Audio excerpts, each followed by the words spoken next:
Jarrod Saltalamacchia in the cage today as they get set for pitchers and catchers working out as a team tomorrow, but plenty of workouts have been going on. Plenty of pitchers on hand early, and Jarrod Saltalamacchia joins us here as we continue on Red Sox Live from Fort Myers here on NESN. Tom Karen, Peter Gammons, and the catcher of the Red Sox with us. Such an early start, it seems. So many pitchers got down here 5, 6, 7 days early. It seems everyone's ahead of schedule right now. Yeah. I mean, I think after last year, I mean, everyone's really eager to get down here and get started. And, you know, like we said last year at the end of the year, we got to control what we can control. And I think that's why guys are getting down here early and getting their work in. So, you know, they're ready to go come April 1st. Last season for you, the first year you were a full year in major leagues, no trip to the DL, no trip down. What does that mean to you coming into this season, Jarrod? A little more of an established, everyday major league catcher now?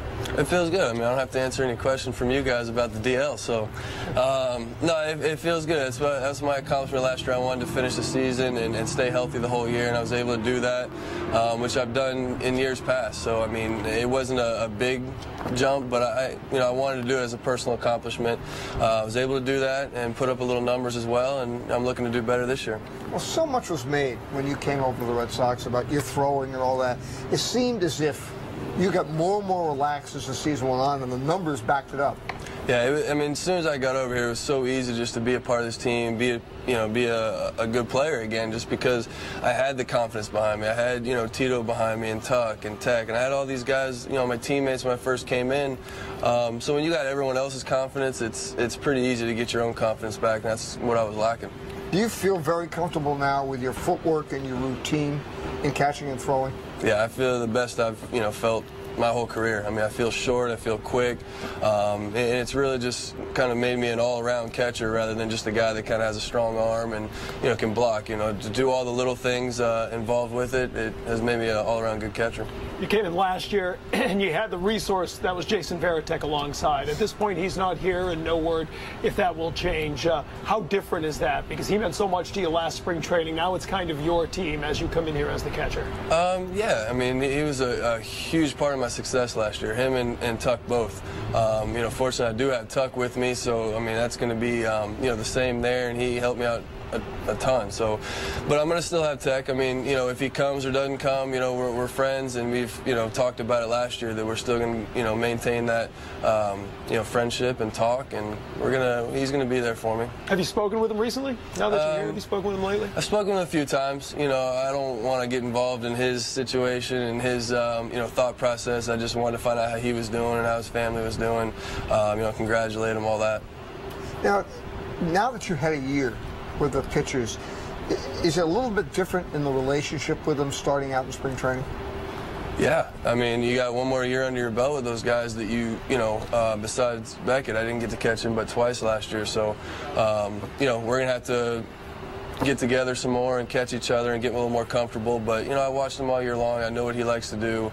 Lester, the same thing. And, Buck, me and him were, on a groove until he got injured. So, it's going to be nice this year going into the season, knowing we played a full year with each other. We know each other. We, feel comfortable, and it's not, a learning process the whole year. It's a little bit different when you go out and catch Daniel Bart as a starter, knowing he wants to use 3 or 4 pitches and pitching in the 8th inning with 2 runners on base.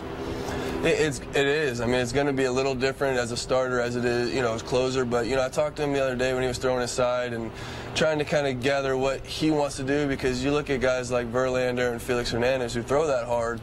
They start the game out 92, 93, just kind of hitting the corners and just working it. And then the 5th and 6th inning, they start throwing hard.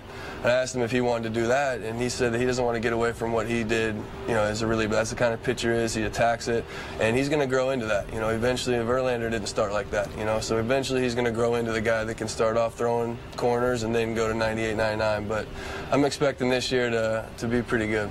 You've got Bart, Alfredo Aceves, relievers who are in the hunt for a starting job. You've got several pitchers that they rounded up here who could be in the hunt for that 4th or 5th spot. Is that different? Bobby Valentine here last night talking about the competition. You're the guy who has to sort of learn all these pitchers through these next 6 weeks and try to put them in their best opportunity to get a spot. How big is that responsibility on you to help them through this? You know, my responsibility is to get to know the guys. You know, there's a lot of pitchers in camp, obviously. Fortunately, a lot of the guys I have caught before, Padilla, some guys like that I've caught before. So it's not, you know, it's not too big of a transition-wise. But, you know, I don't have to make the decision, which is good, but I can give my input when it's, you know, needed. And guys like that are veteran guys that have been around a little while. So, you know, to get on the same page with them won't take long. Obviously, you were with Padilla in Texas, and Peter's talked about the success he's had in the bullpen as well. What could he do for this team? What can you tell us about Vicente Padilla? I mean, I like him. I mean, as a starter, I mean, I remember catching him, and you know, he had some rough outings every once in a while, but I mean, he's still got good velocity on his fastball. He's able to throw his fastball where he wants. He's got the 47-mile-an-hour curveball that he'll just throw in there to mess you up. Good split finger, you know, and the guy knows how to pitch in the American League. So I think he could be a huge asset like Aceves was last year.